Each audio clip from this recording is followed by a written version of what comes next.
What's up, everyone? Welcome back to StrangeCast, Player One vs. World's Life is Strange podcast. I'm one of your hosts, Adnan. My co-host Adam is here. Adam here.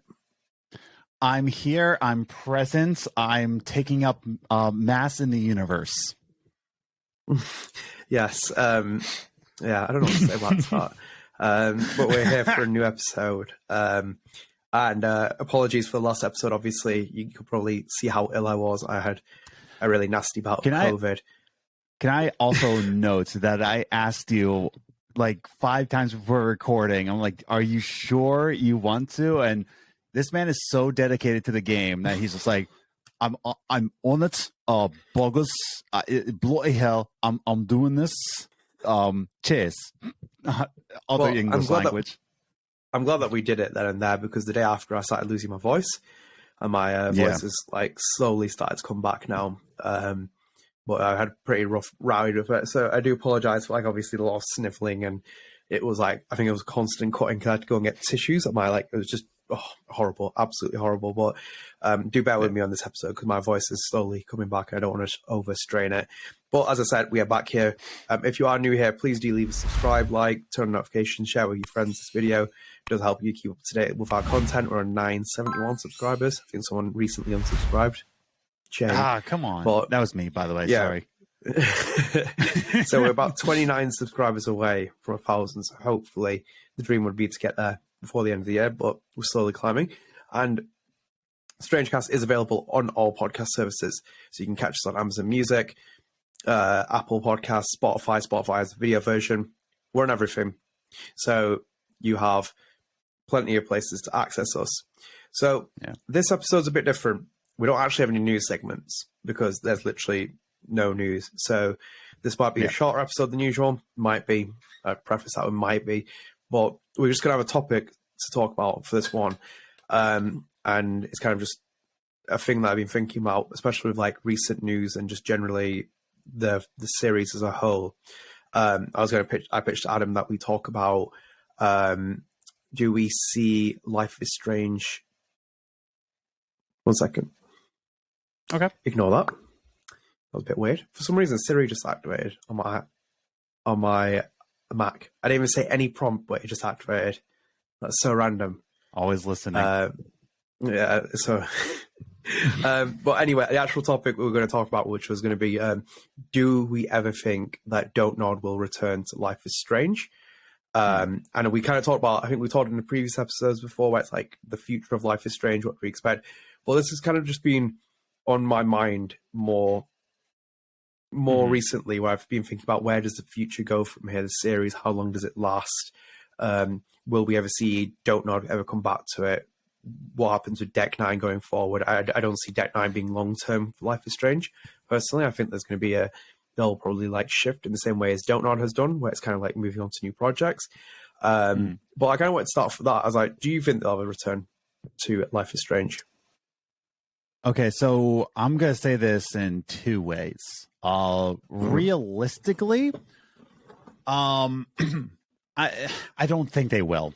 Realistically, excuse me. I don't think they actually will, just because I think they're done. I think they've moved on. They brought it to Deck 9.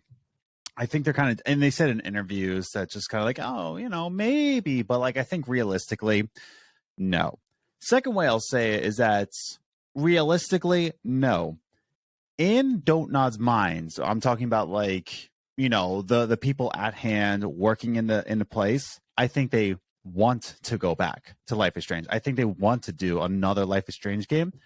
But realistically, the way Don't Nod is progressing, in the way that like they are looking at different games, looking at the future, looking at their brand, rebranding, like a whole new image, I don't think Life is Strange is part of that new image. I think they want to move on from being the Life is Strange studio and move on. Yeah. So realistically, no, but I think the people involved in Don't Nod, I think they want to, because we just saw the costume party, right, at Don't Nod Montreal, and even Luke and Michelle were dressed up. Well, Michelle was vampire, but Luke was a little low Icefield get up here. So I think they still have a heart for Life is Strange and they want to, but like I don't think it's in the minds of the upper hands that don't nod, in my opinion. Yeah, you make some really good points. I think like it's just I have like, because obviously we'll never know developers and publishers' true feelings. They're never like really as clear cut as they are in interviews, but it's just basically because of the last couple of months when we've been covering it on this podcast, and then just generally interviews that we've read. Like that Sophie Philippe and Oscar Gilbert interview is always interesting. Like when we were talking about it and the way they were phrasing things, like obviously they were like, we don't want to like say this about the publisher, but we didn't really agree with Square Enix's position of how we were doing Life is Strange. And it's like at that point, you do need to kind of like get into the micro elements, the macro elements of the deals that they're doing, because obviously like it is not their IP anymore. They had to sign it away because they gave it to Square Enix. So it's like with a Don't Nod kind of like studio, that's why like their next fledgling run of titles is going to be all self-published, like and except for the one with Focus, they're basically trying to keep hold of the IP bank and keep hold of their assets. So it's like, I think like that's the dream for developers, because it's like, how many times have we seen it with developers that have disappeared from franchises and they kind of just persistently lagged on and continued and like lost identity, kind of gone down all kinds of different directions. And I think like with the Don't Nod, and I think like there's two scenarios that I can see sometimes. I think like you could see Don't Nod come back to the series, but it wouldn't be the core Don't Nod team. And we're talking about like Jean-Luc, Luke, Michel, Raoul Barbet, Christian Divine. It might not be any of these people. It could just be an in-house Don't Nod team. So you could like, it might not necessarily be the people that were responsible for Life is Strange 1 and Life is Strange 2. So you could get a Don't Nod developed game, but it might have very many different people. It might be led by, for example, just Raoul Barbet as a lead director and not have a co-director. And like, he's kind of like the kind of the face that's trying to lead the game that would be made by Don't Nod. And I think like, secondly, like with Don't Nod Montreal, like Luke Michel, I don't think they'll ever come back to it, because it's like, there's very rare opportunities that you get to do IP sometimes, like, you know, especially with like Guerrilla Games is my go-to example. Look how many years they were known as the Killzone studio, and it's like they got a chance to make Horizon, they took it, and it's like their new kind of like the new face of Guerrilla Games for them as well, and it's like done them so many kind of like wonders in terms of an opportunity to explore a new IP. And it's like, will we ever see them go back to doing Killzone? Probably not. So it's like how I feel about with Luke and Michel. It's like I can see them making this game in Canada, and if it's like, you know, another sleeper hit, then it's going to be a big, it might be a sequel, they might have to make another different game, they might make an independent game, obviously, because you just imagine like the time and scale it takes to make a game. So you're spending that much time making a game, it's like you're not going to be able to churn them out every like couple of years. So it's like they could return back to Life is Strange 10 years down the line, maybe, potentially. And I think like the other thing is like with me is like, I don't know if like, obviously, like if Don't Nod ever came back to the series, I don't ever see them exploring the characters that they've done. There'd be a whole new story in the Life is Strange universe. They have this anthology idea, so it wouldn't be a Max and Chloe continuation or Sean and Daniel continuation. You might have a potential cameo, but I think they'll definitely move the series in a completely different direction. Okay. So I think like that's my kind of like belief with Don't Nod. And as you said, I think like the direction that they're taking, the kind of like pivot they've shifted down to become a publisher with a developer. A developing arm to their studio as well. I think like it feels like counterproductive a little bit for me, where it's like it's almost two steps back. Not that I'm saying I don't want them to make Life is Strange games, but it feels counterproductive for them to go back to the franchise and then start dealing with Square Enix. And like I've only heard like mixed things about how developers work with Square Enix and like how, you know, the way that they've handled things in recent memory with like the Embracer Group deal, and then like pretty much saying that like Guardians of the Galaxy didn't sell well, so it's kind of like binned off potential like kind of sequels to that, despite it obviously getting glowing praise and good reviews from people and etc.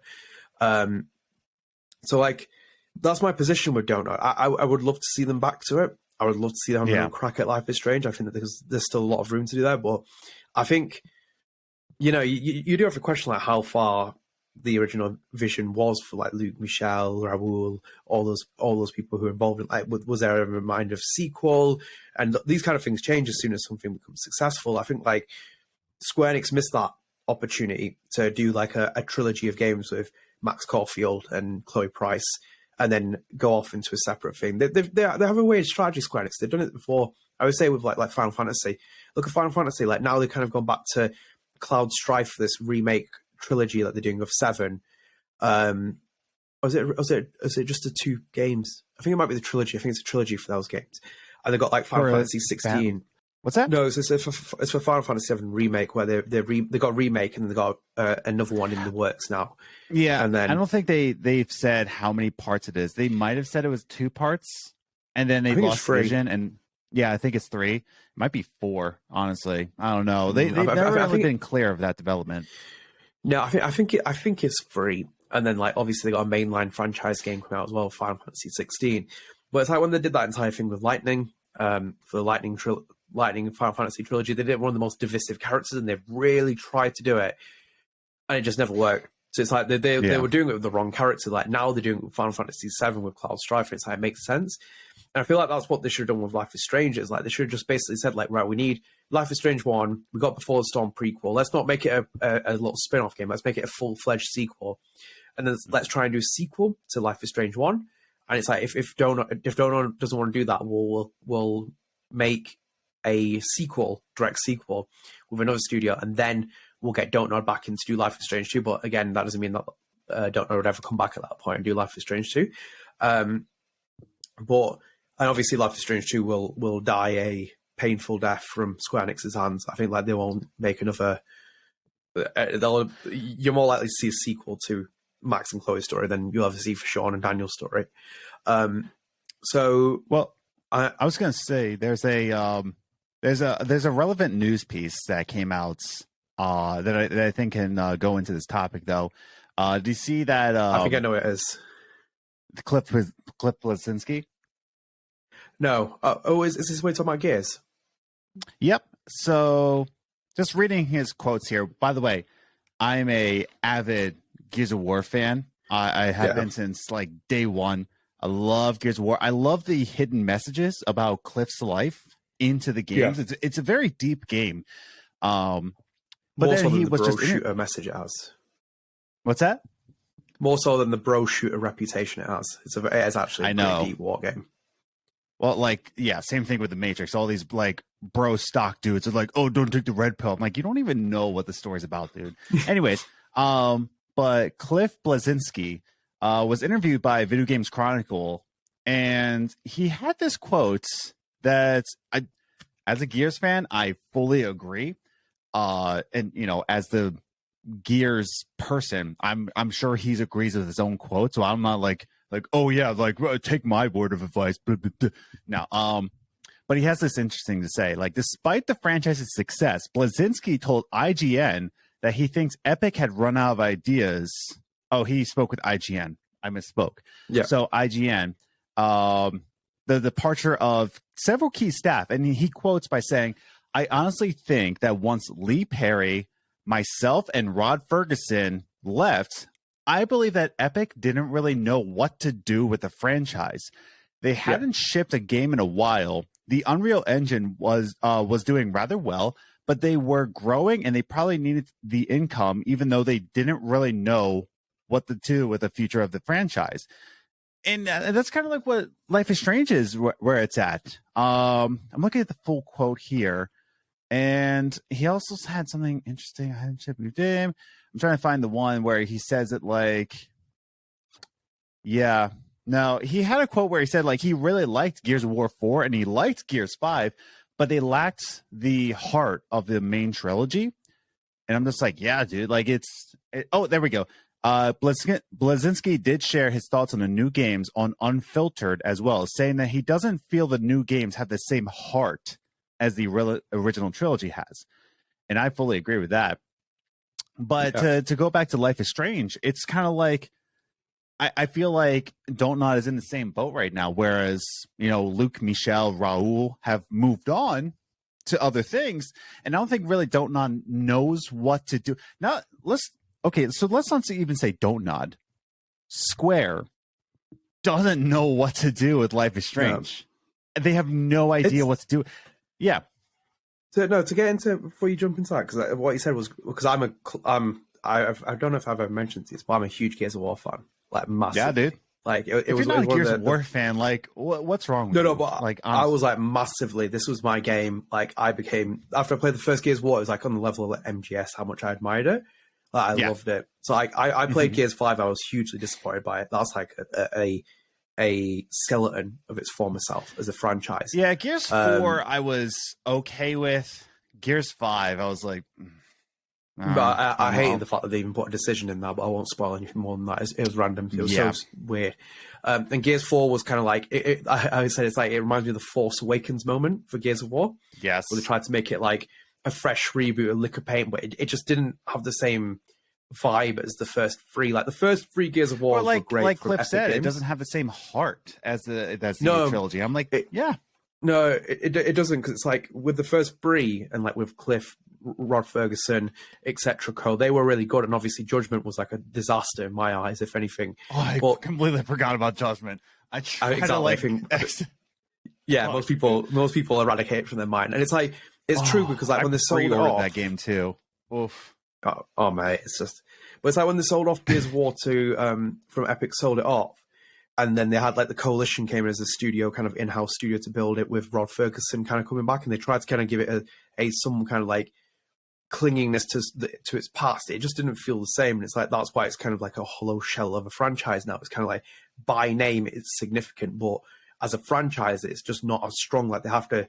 For me, like when I bought the Ultimate Edition, the Gears 1 remastered, it was so good, but then it's like I play that and I'm like, you look at Gears and it reminds me a bit of Halo.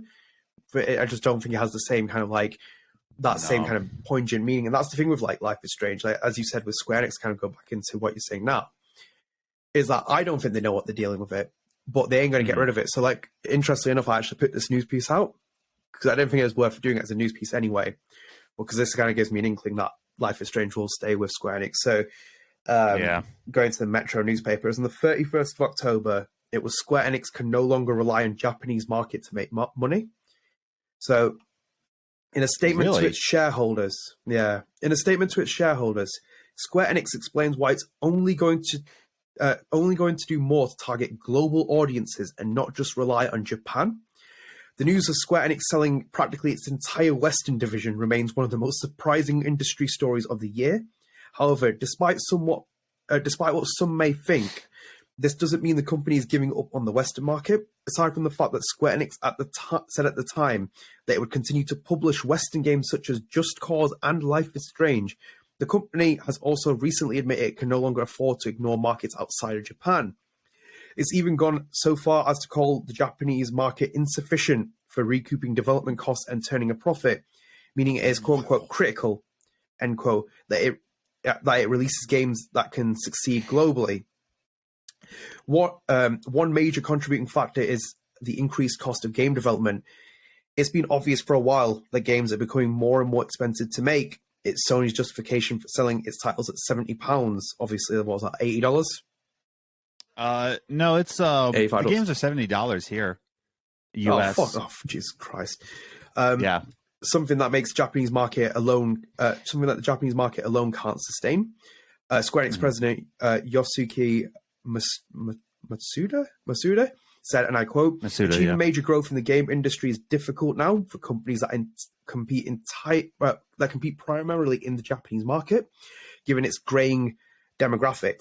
The Japanese market is no longer sufficient for achieving a level of earnings that enables us to recoup our development investment and generate profit, and we therefore need to approach our development efforts based on assumptions that we can succeed in the global market, end quote. This may all sound fairly obvious. Releasing games worldwide means more people available to spend more money on them. But as this comes from a financial report, this is a statement meant more for Square Enix's investors than its customers. The obvious concern is that this will signal a return to the bad old days of the Xbox 360 era, where Japanese publishers first began to worry their games were no longer appealing to Western audiences and tried to mimic Western-made games in usually inferior forms. That's arguably already happened with the peculiar Stranger Paradise Final Fantasy Origin, and the same logic is also likely to have influenced Forspoken's development and lead to more games like it. Despite it being in the works at Luminous Productions, a Japanese studio, Forspoken's story and dialogue were written by a Western team. Wow. Plus, its character design looks more in line with Western games,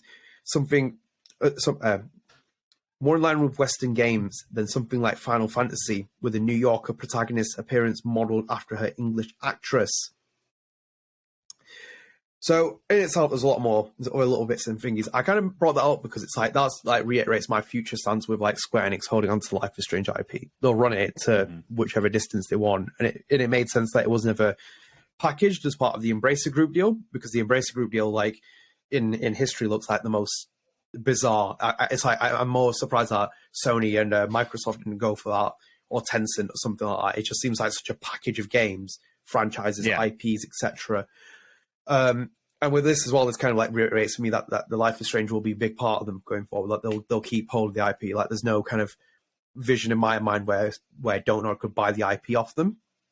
Yeah, and I feel like that's like my only potential way I could see it returning, where it's like they put the IP up for sale 10, 15 years down the line, and then Don't Nod's like, we want the IP because it's ours, or we made it in terms of like the creations.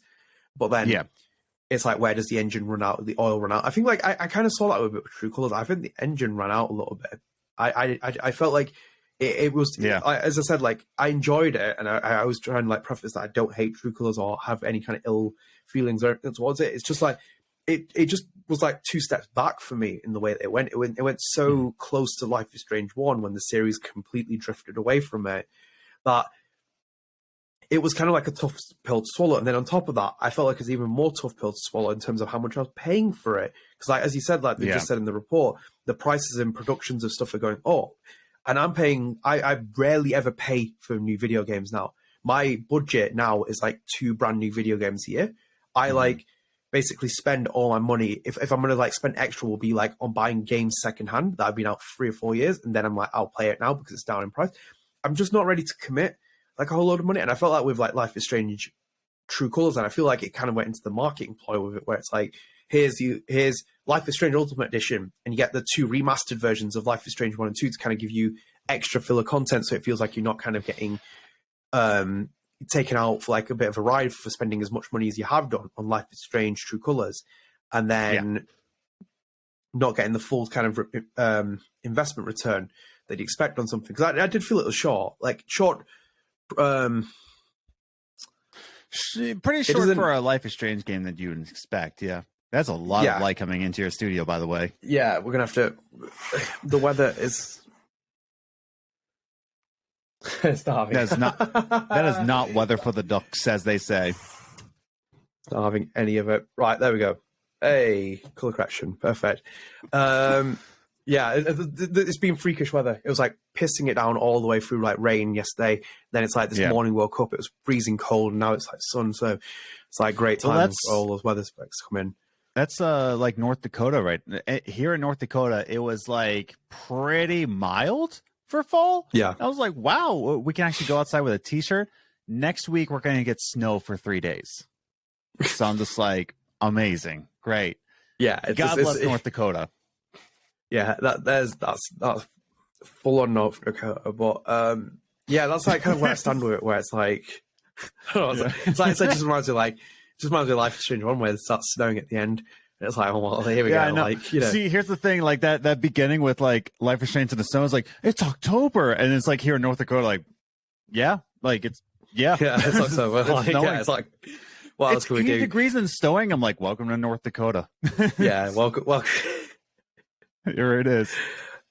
But yeah, I just think like it's a big ask to ever see Don't Nod come back to the series, and I think like I would like to see it happen. It would be kind of like really nostalgic, and I think like it's been a difficult uphill task for Deck9 to kind of like forever fulfill what Life is Strange is. Like you have such a divided kind of community of people, and I don't necessarily blame people because like there's much resonance to the Life is Strange storytelling under Don't Nod, and I think you kind of mentioned it, like the way that how Don't Nod tells a story compared to like Deck9 telling a story. But it just makes me question, because it's like night and day. Yeah, because it makes me question, because like with this podcast, like this channel, like how long it ever runs for. Like, you know, that itself will be a question of like how long the series runs for, because it's like I can see the series kind of like just basically running out of steam, and it I don't know, maybe it was just me. I felt like that a little bit with True Colors. it was priced really high. Like maybe 5 years ago, that game would have been like $10 cheaper. Maybe it would have even like almost kind of like aligned with the season pass kind of price of the Life is Strange 1 and 2. It was just like, do you like the content I played with it? I'm like, if I wasn't a Life is Strange fan, I probably wouldn't have bought it. It was too expensive. It just felt like it wasn't offering me as much I could have got from other games. Yeah, honestly, man, you know what I would love if this was like a perfect world and Square Enix would, let unfiltered conversations happen. I would love to have a conversation with like Luke or Michelle or even Raul with like, this is like their baby, their IP, right? Yeah. And had such good intentions behind it, and just to be like kind of, it paraded around and sold off to different companies, and Square Enix saying like, no, it's our IP. I almost feel like, again, like going back to my own creation, talking about my EP with the characters Elias and Naoma.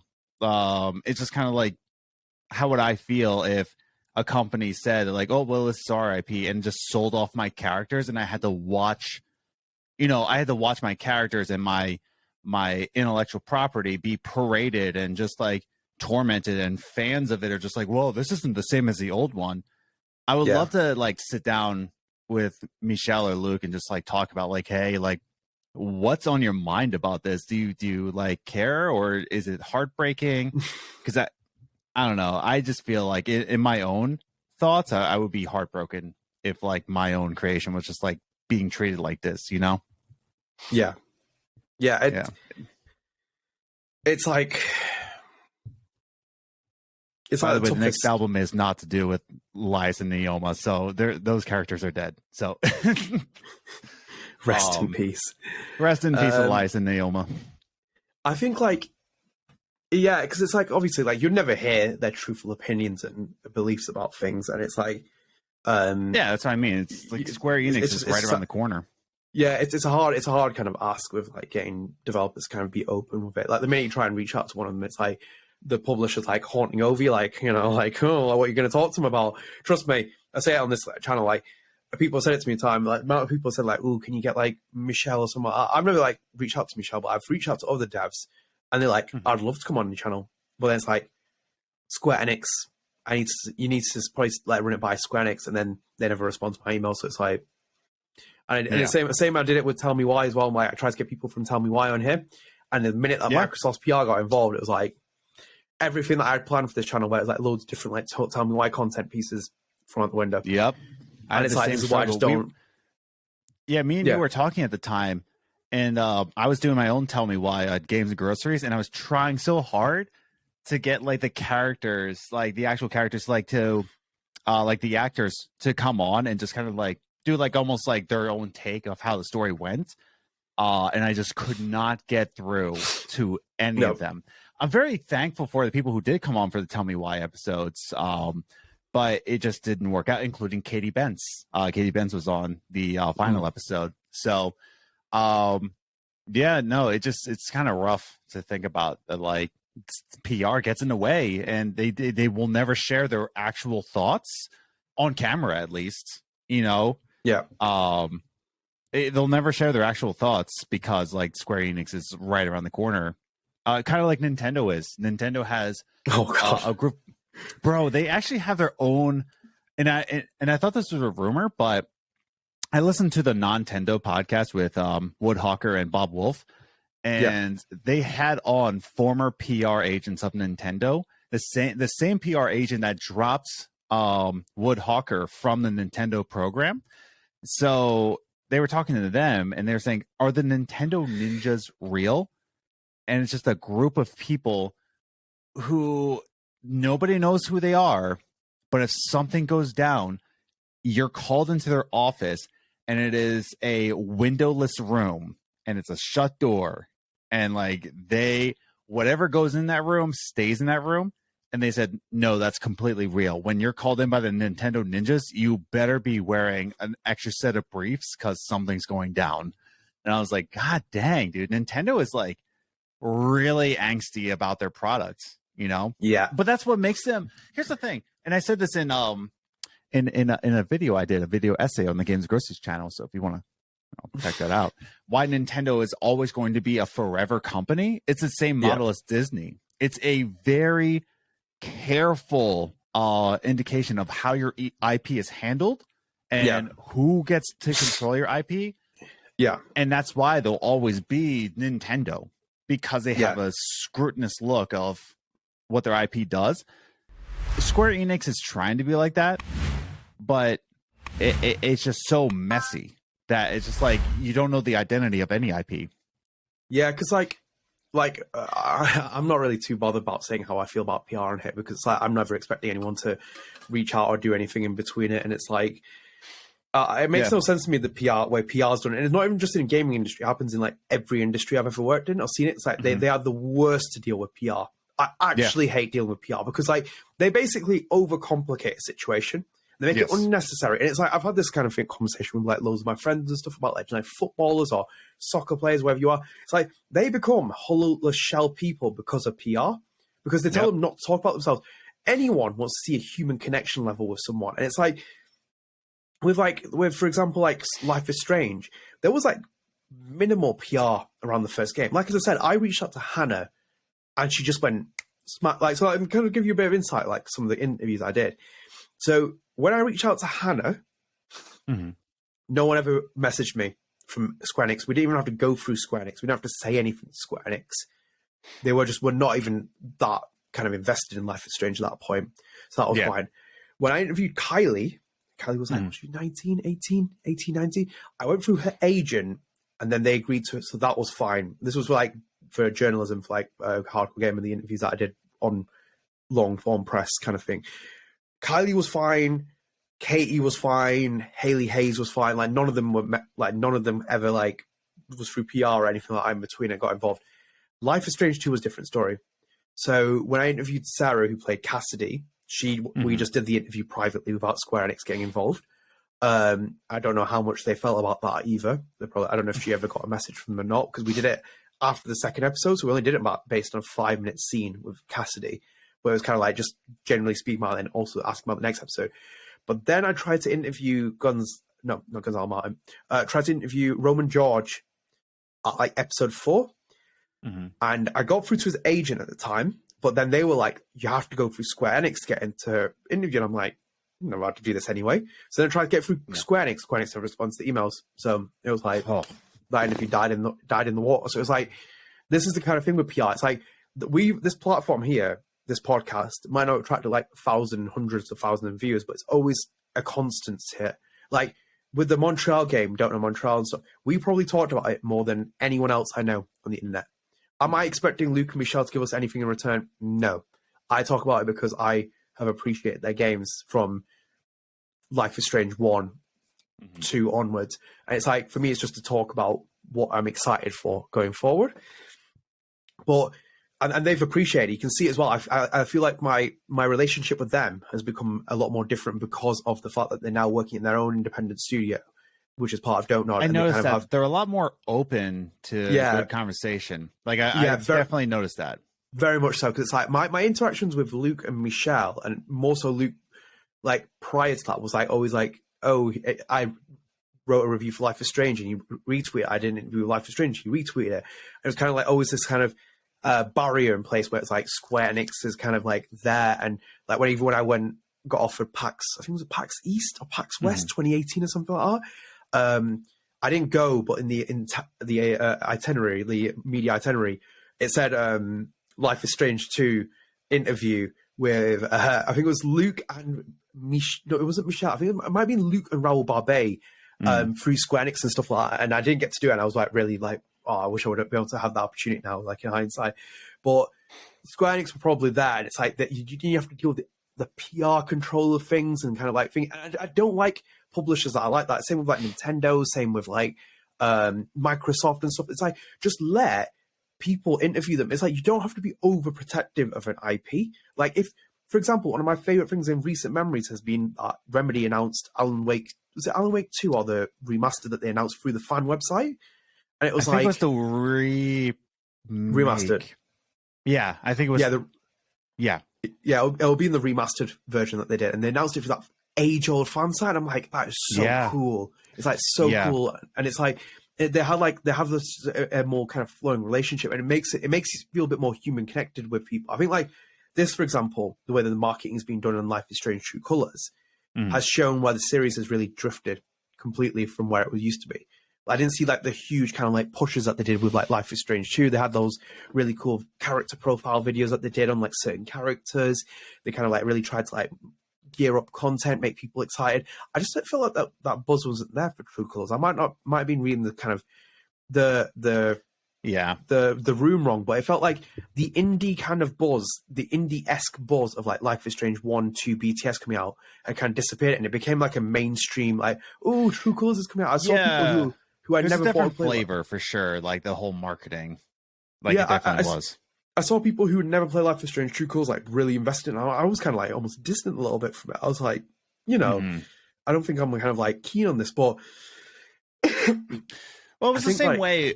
Like, and we've spoken about Assassin's Creed on this podcast before, and every Assassin's Creed release up until Unity, even like Unity started to like bridge into that AAA, but every single release of the Assassin's Creed titles felt more personal. Yeah. Like it felt like if you were following Assassin's Creed, you knew about it. If you didn't really follow Assassin's Creed, you're just kind of like, oh, the new one came out. Like, yeah, but like, they really felt for the Assassin's Creed community. Then Unity came out with the next generation, and there was something about the marketing of Unity / Rogue, because those two games came at the same time. There was something about that multiplayer, like you can explore the world of France. By the way, even though I'm totally against Ubisoft, I'm still not playing their games at all. I'm still a Unity defender. I liked Assassin's Creed Unity. Did I like the dialogue choices? No. I like the gameplay. I like the most English sounding actors for like French. I will not defend the acting. I'll continue. My sour point with Unity was because I played it at launch and it was a broken mess. That was my issue with it. That's like my main issue with it. Because I really liked Elise as a character, but then like there was something there with like Unity. I know what you mean. I think like it's the mainstream appeal that they try and do. It's like do you remember when Assassin's Creed had that Kanye West music on it? Yeah, it was like, and it's like, and I think was it for the movie that they did it for? No, I think it was for Syndicate.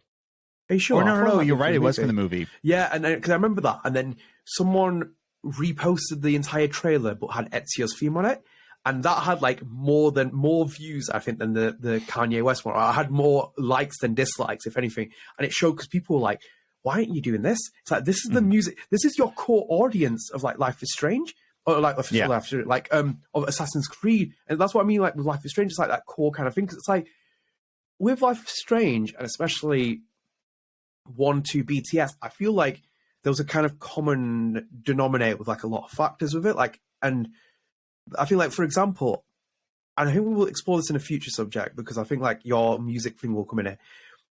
Daughter, Jonathan Morelli, and Angus and Jules Stone are a very interesting mix.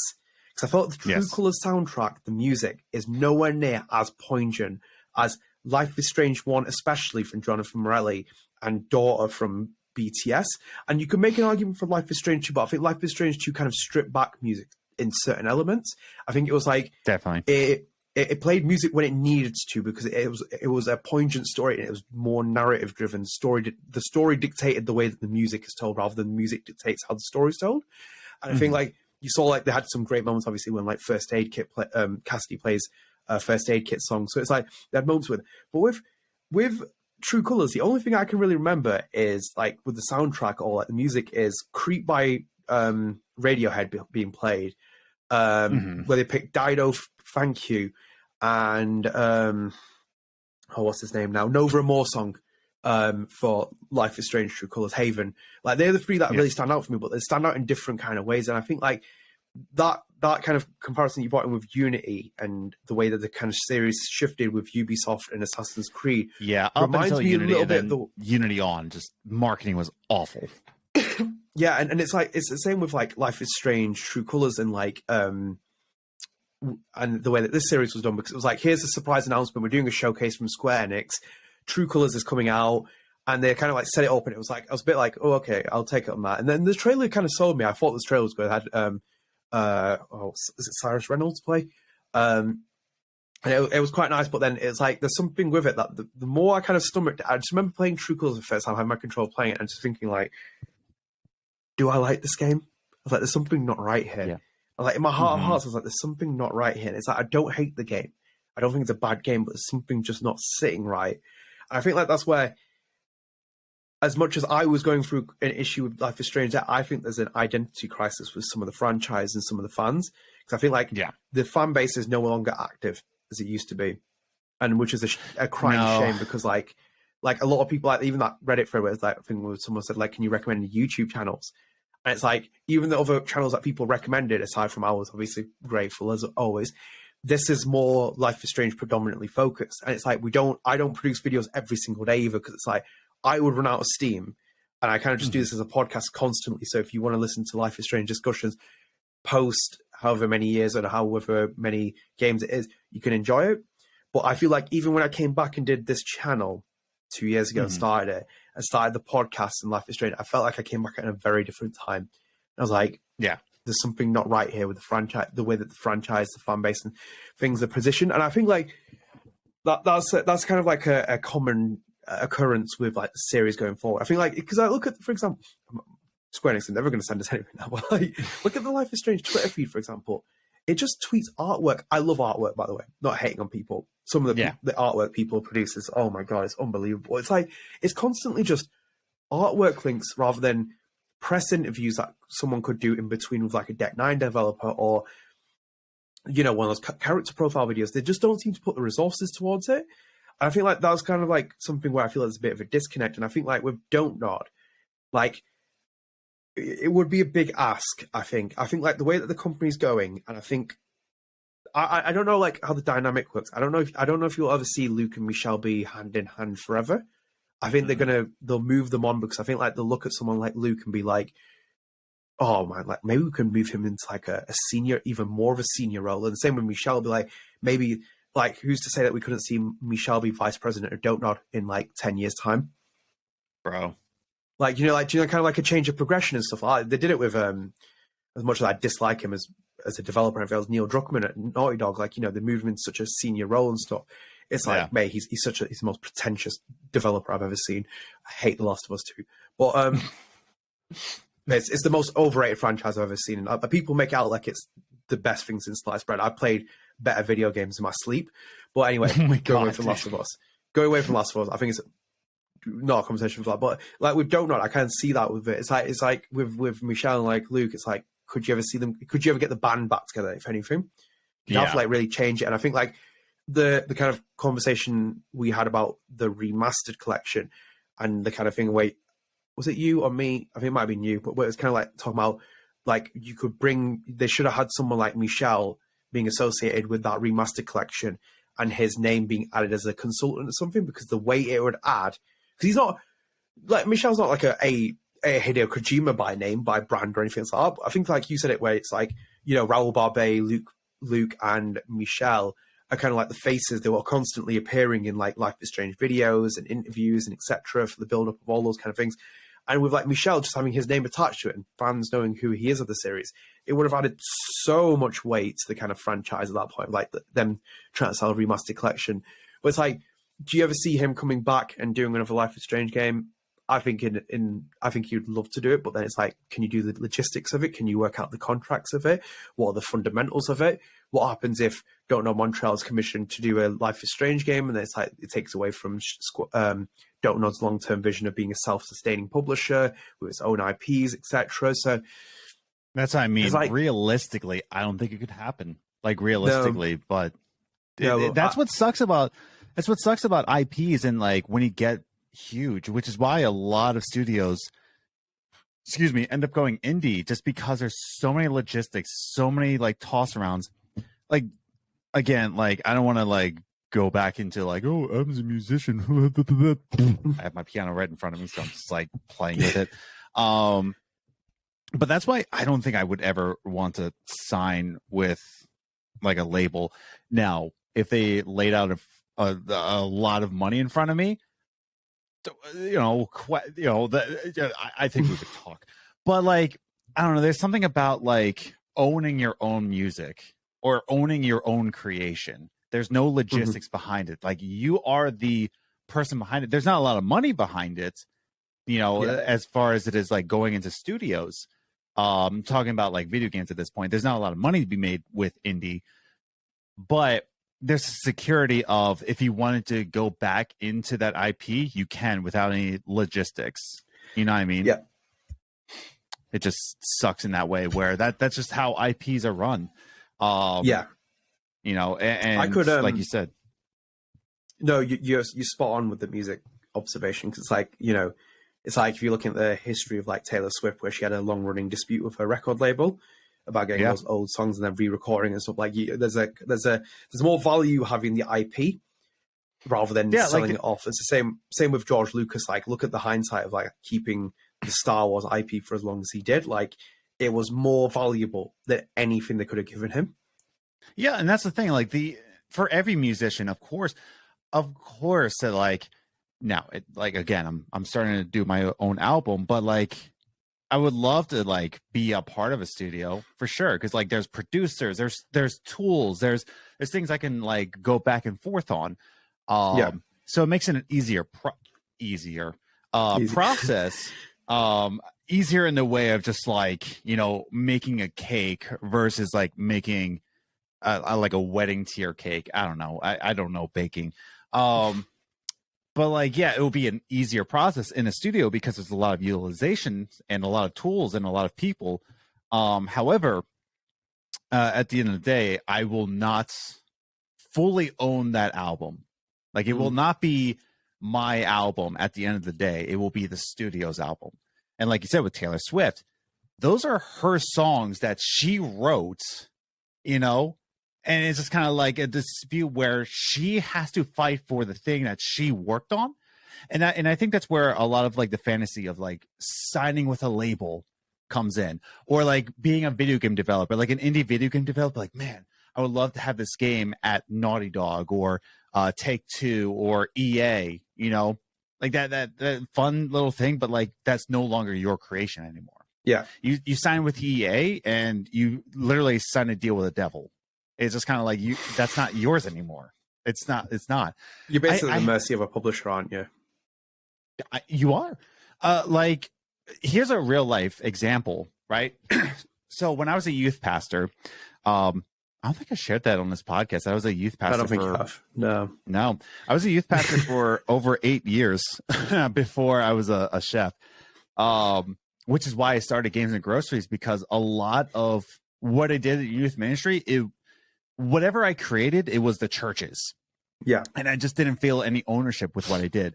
There was one church where I, decided to take my leave, and I made lessons. Like, I made a whole curriculum by myself. And then they said like, well, we're going to take that curriculum.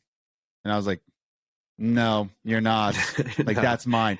When I say I took my leave, they let me go. So I was a little bit salty. So I was like, no, that's my curriculum. Like, well, technically it's ours because you worked under our roof, so it's ours. I'm like, yeah, no, it's on this USB drive and I'm taking it with me.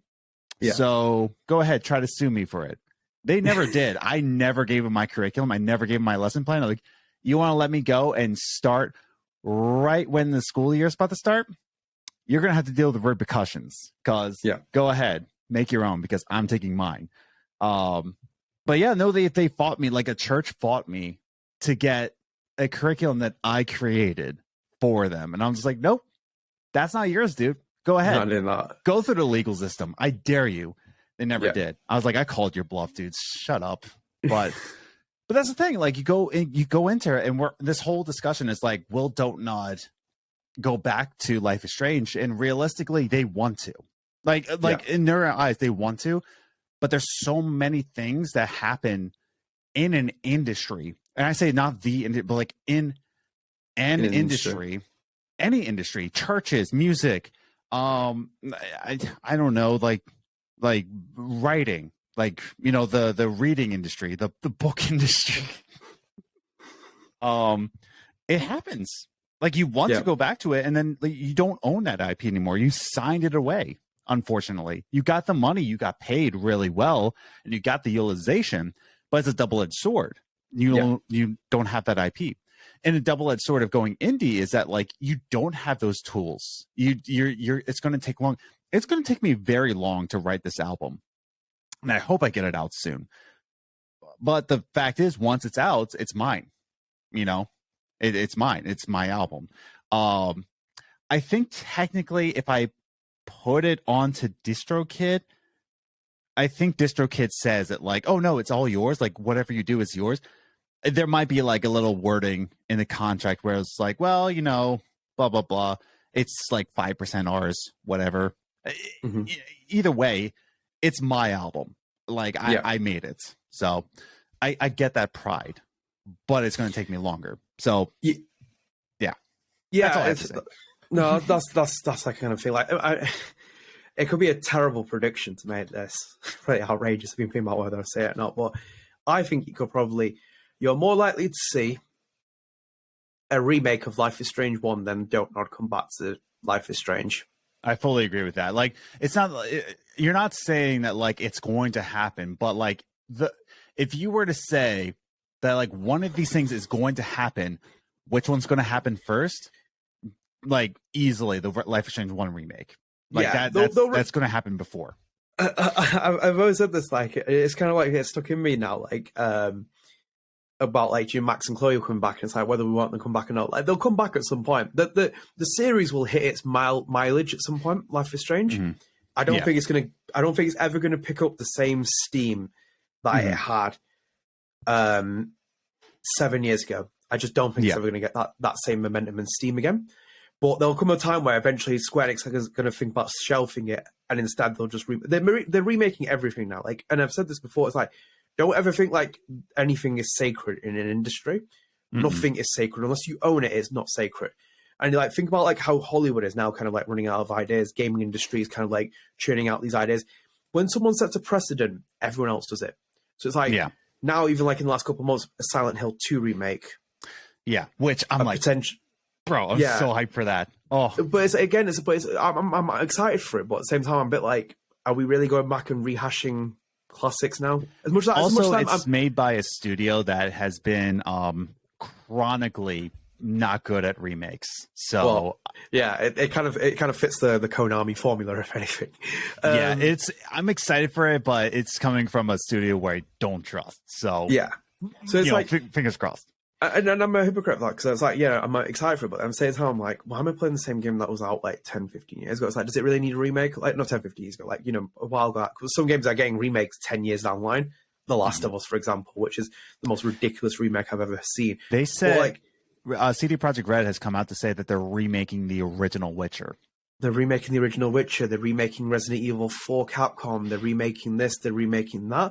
So it's like Life is Strange will never be out of the question. Like they're apparently remaking Metal Gear Solid 3 or whatever it is. Like that's right. They got like rumored remakes everywhere. Like any corner of the internet you see, it's like now because the industry has shifted from the remastered phase to the remake phase.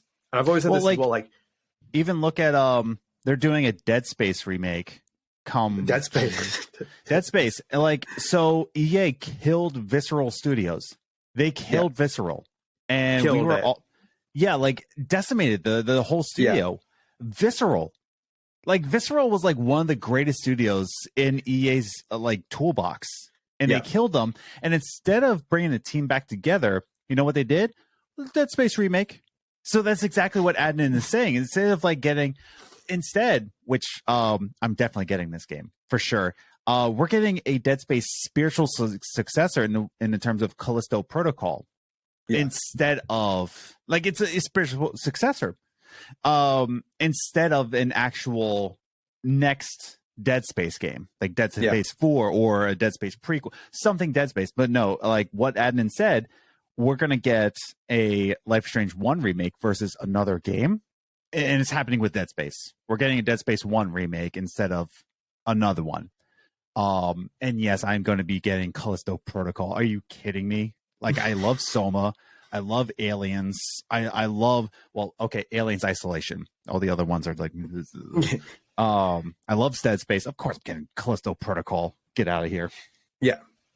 This is why I've always been critical about like the way the industry pivots towards things. I've always said it's like where people like why are you angry about The Last of Us remake coming out? You don't have to buy it. It's like that's not the point. It's like, oh, there's an accessibility features in it that can that's the thing. It's like you won't buy it, but like that's the thing. The people buy it. Yeah. And once you set a precedent, people follow. Like this is the simple fact. It was like universally accepted that Sony can charge £70 for a game.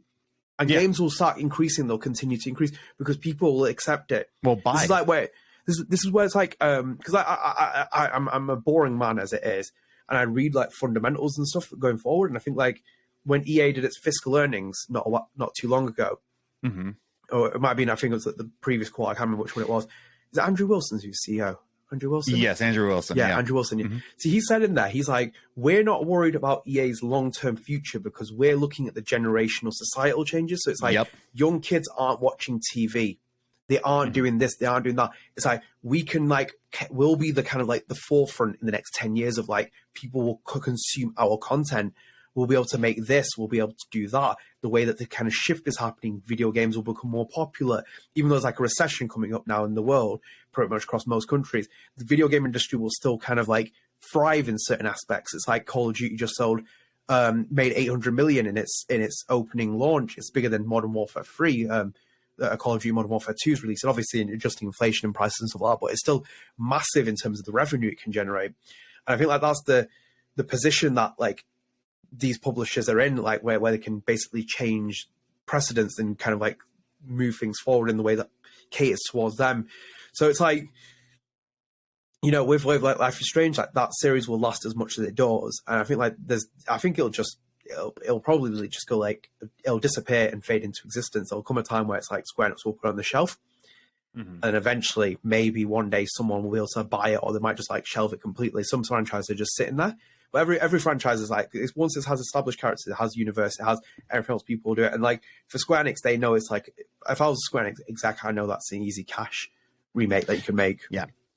So like you could probably do it quite a lot, and you have to like, and you could do it like 10, 15 years down the line. Then it's like when you're like, oh, why is Hannah not the voice of Max? You'd be like, well, a lot of time has passed now, so we might need to change. Just like you can kind of like do little things in between it. It happens with industries, with games and stuff like that. So yeah, I think like it's a shame with Donut. I think like my conviction, belief and stuff, and especially with like how Montreal's going, I think like Life is Strange is going to be a distant memory for Donut very soon. Oh my god, yeah, and it sucks to think about that, but yeah, it happens. Like honestly, and I think sometimes an IP should die out before it's milked without identity. I mean, it's the same. It's the Batman quote, you know, it's like you either die the hero or live long enough to become the villain. It's like you either die a great IP that always will be remembered as, you know, revered as a great IP, or you get milked long enough to be like, okay, when is this going to be done? Yeah. Like we said before, Assassin's Creed, it's coming out with, they have 4 Assassin's Creed projects planned out already. And it's just like, dude, enough. Like for what we know now, for what we know, I was more surprised that Call of Duty is now going to a 2-year release with Activision. Activision said that I didn't realize, because unless I went to the Wikipedia last night, I was like looking at it. It's like it said that Call of Duty Modern Warfare 2 is the first kind of like card in the 2-year window that they're doing, and I'm like, oh my fucking hell! I'm like, at least Activision's learning a lesson here, like rather than putting a game out every single year and it kind of like starts thinking. Ubisoft's like, here's 4 new Assassin's Creed games. I'm like. I'm at that point, I'm the hypocrite. I'm like, can you just remake the first Assassin's Creed, please? Like, that's all I really want right now from you as a studio. That's the only thing I'd actually buy, because I've been on their boycott since 2014. Like, I haven't bought a single brand new Ubisoft game ever in that phase. Yeah. But I feel like, and itself as well, kind of, and my points, I feel like we might be rambling for too long. But I think like with the success that these games bring, hopefully, you know, fingers crossed for Don't Nod will change its identity. It won't be known as the Life is Strange studio, because obviously in its marketing and stuff like that, it does rely on we are the creators of Life is Strange. But for example, if the new game from Montreal overshadows Life is Strange, then Donut can be like, well, we'll pivot there onto the branding, the marketing, the selling point to people, like, and they'll kind of like they will definitely, I think they won't be ashamed of obviously Life is Strange, but they'll kind of like it'll be a cherished memory for them, but it won't be enough. They have better options to drive branding, marketing forward. Here's my prediction for the Don't Know Montreal IP that's coming out, the VHS one. There's going to be 1 to 3, like in that range, 1, 2, or 3 Life is Strange Easter eggs in the game. Like, you're going to be going around. There's going to be at least one that's going to hint of how much they appreciate, because Life is Strange is still in their minds. And when I say an Easter egg, there's going to be like a Polaroid camera somewhere. You know what I mean? There's going to be like 1 to 3 Life is Strange Easter eggs. Big question, is it Life is Strange 1 or 2? Both. Both. I think there's going to be like, that's what I mean, 1 to 3, because there might be one from Life is Strange 1, maybe even 2, and then the third one might be like a backpack patch or something like that. Yeah. Like, it's going to be like a subtle thing. It could be a backpack, like Sean's backpack with a butterfly on it. Yeah. Mm-hmm. And kill 2 birds with 1 stone. Yeah. It's interesting that you mentioned that. I didn't even think about the Easter egg thing yet on their game. Yeah. And they'll definitely be cooking something up, because it's like they've done it with other games. I don't think Oxenfree will happen, because they did that in Life is Strange 2. Yes. I'm trying to figure out what games Michelle's recently played that's kind of had an impact on him. I know he played, obviously, as I said about Elden Ring. We didn't see him for a while. He played Elden Ring for a while. And Luke, I don't know yet, Luke. Luke has not played Ollie World yet. He hasn't. Shameful, isn't it? Shameful. Very shameful. Shameful. Oh, I'm very angry. Yeah, it's a shame. That man needs to play Ollie World. He's got it. Like, honestly. Not, you should tweet at him again as well at some point. I should.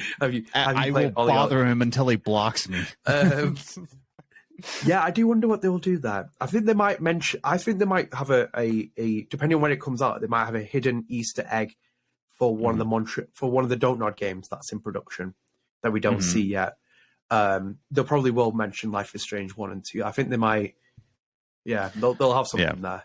I think one of them might be like a carved wooden bear. I think they should personally just like have a framed picture. It's a picture of Luke dressed as Chloe Price and Max. That'd be great. Frame it somewhere. Great. Just a frame of a bearded man with blue hair. The win, right? Yeah. So I'm exhausted on this. Have you got anything else to add? No, that was my hot take prediction. That's all. Okay, that's good. And we've obviously crossed the hour mark, which I didn't think. But yeah, we'll move into spread the arts, because obviously we don't have any news, we don't have any other sections, so we could do this. Do you want to go first? Sure, certainly will. I got 2 things. One side note, I never mentioned that these 4 pictures right here. Oh, let me see if I can point. But like this big one here and the 3 on top, those are painted by my wife, Liz. So this one here is the doe from Life is Strange. This one here is the Until Dawn little thing. This is the origami from Heavy Rain. And this one is an abstract painting of the Games and Groceries logo. So she painted all 4 of these. I don't think I ever mentioned that. So that's my wife. And the pineapple one's my favorite. I love that picture. So that's my one spread the arts, my wife. And Ollie World. Get on that. I'm doing this for Spread the Arts. The final DLC number 2, Finding the Flow Zone, just released. I played through it. There's also another DLC called Void Riders, which is a spooky spaceship kind of DLC. Finding the Flow Zone is in the clouds. Like, you actually go into the sky and like you're skating through wind and grinding. You got to find map pieces to find heaven, like the skate god's heaven. And the entire base game, it's so good. It is game of the year. Stop the nonsense with Elden Ring. Stop it with your Horizon and your God of Wars. Get off your high horse with your, it's so cinematic. Blah, blah, blah. Shut up. Okay, so Ollie World is the most arcadey, fun skateboarding game. It is 2D, side-scrolling fun. It is fun. Can we say that one more time, that video games can be fun and not just cinematic art pieces? Shut up. So like, I'm so pissed that people are not giving Ollie World a fair chance, because it is charming, it's challenging, it's colorful, it's fun, it's got a banger soundtrack. You can be as involved as you want to be. There's completing a level, but then there's 3 different challenges, and then 3 different high scores you have to beat. The dialogue is funny. It's just a good product. There's 2 DLCs, so once you complete the whole story, you can go into Void Riders, which is spooky, and you can go into Finding the Flow Zone, which is it's so good, and people are not giving it a chance. Bro, Ollie Ollie World is Game of the Year 2022. Don't fight me on this. It's Game of the Year. Like, I swear to God. Anyways, Ollie Ollie World, please play it. I will love you if you do. Okay, that's my spread of the arts. Yeah, okay. That is an interesting spread of the arts. I think you'll be known that Sonic Frontiers will be Game of the Year because it's going to destroy God of War on the sales charts. I know you don't want me to curse on this podcast, but bro, I won't say it. I just love how Sega Frontiers. Get the my God. Sega has put out to death. It's like genuinely. I swear, if somebody says that Sonic Frontiers is better than Ollie Ollie World, I don't trust you as a human being. Like, I hope he wins Game of the Year just to beat Ollie Ollie. Oh my God! Honestly, though, for the meme, I actually do hope that Sonic Frontiers is Game of the Year above all of the games. Just for the memes, like I would want that.